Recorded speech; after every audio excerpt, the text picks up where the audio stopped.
1947 मध्ये आपल्याला स्वातंत्र्य मिळाल्यानंतर भारतातली पहिली लोकसभा निवडणूक 1951 मध्ये झाली.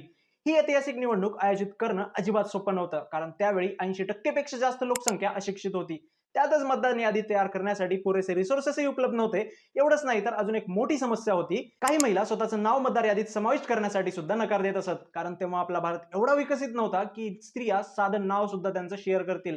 या सर्व समस्यांना मात देत आपल्या देशाचे पहिले chief election commissioner Surya Sen आणि त्यांच्या टीमने अफाट मेहनत केली आणि मेहनतीबरोबरच मजबूत प्लॅनिंगच्या जोरावर ही पहिली निवडणूक यशस्वीपणे पूर्ण करून दाखवली. 21 वर्षाच्या पुढील सर्वांना मतदानाचा अधिकार असल्यामुळे आणि पहिल्यांदाच इतके लोक मतदान करत असल्यामुळे सर्वप्रथम लोकांना मतदान कसं करायचं हे शिकवण्यात आलं. त्या काळात ईव्हीएम सिस्टीम नसल्यामुळे बॅलेट पेपरवर मतदान कसं करायचं, कोणत्या पक्षाचं कोणतं सिम्बॉल आहे हे सगळं देशभरात विविध कार्यक्रम घेऊन त्याचबरोबर रेडिओच्या माध्यमातून लोकांपर्यंत पोहोचवण्यात आलं.